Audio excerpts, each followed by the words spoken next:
Okay, so today I'm making two more dishes. I'm making a pesto ravioli,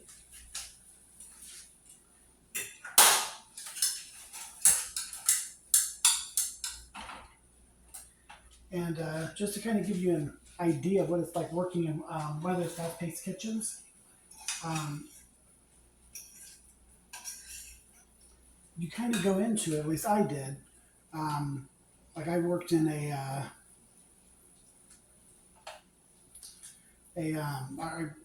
growing up, I went fishing a lot, and you get a hook, you put your bait on it, you cast it, you pick up a fish, throw it into a basket, throw the basket into the water to keep them together, and then you go to your cooler and you grab like a wrapped egg salad sandwich that's been sitting out, and that's what you eat. And there's no way you can actually wash your hands. So you go into these industries where, and you think it kind of helps, and it does. But like you go into it with like not only the mentality of it, but like vocalizing it around other people. Like, oh my gosh, I would never touch this fork without going to the sink, washing my hands thoroughly, drying my hands, putting on a new pair of gloves before I could even touch this fork. And you kind of have to have that mentality. And even with that, like you get to a point where I'm going to tell you some recipes. And like, for example, like a lemon meringue pie. What I would be, what I would say is that you need to zest the lemon to add to the rest of your ingredients before you put your pie together. But for a new cook, you probably don't have like I'm not only telling you to zest the lemon because that's going to make all the difference in the world, and you may not know what the what it tastes like otherwise. But I'm also saying, in addition to all these ingredients and these pots and pans and utensils that you have to use, go ahead and buy a zester that you may use once.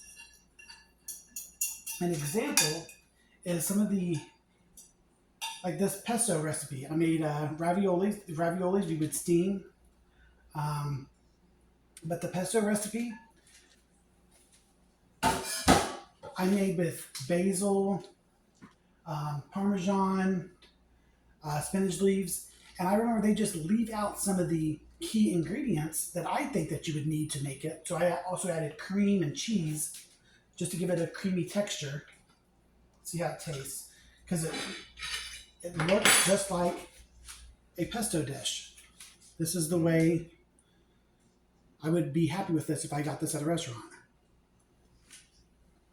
I mean, it is.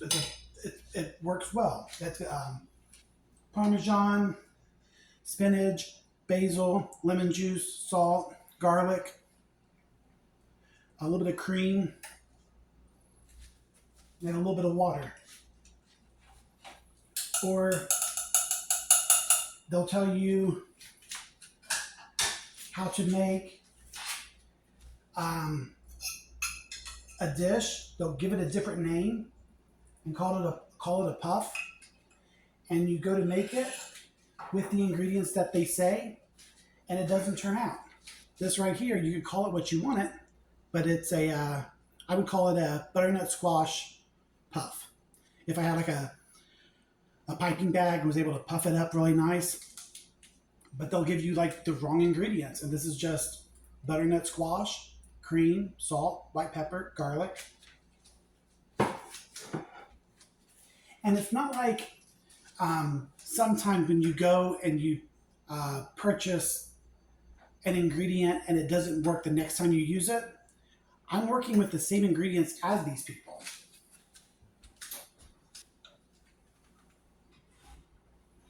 And then I also made a mushroom strudel. And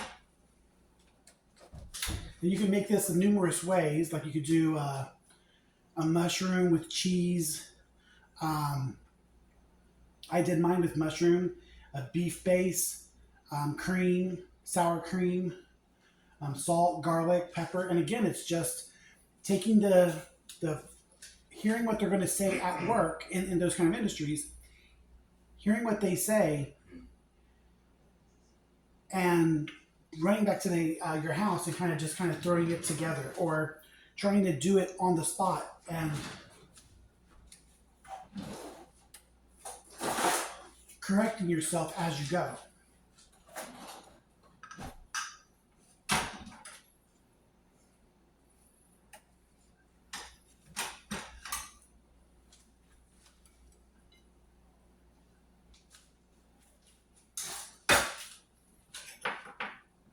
So I'm getting a new fork.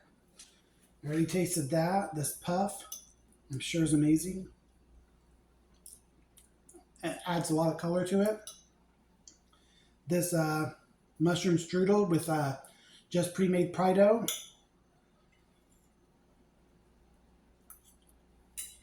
Another dish, really good.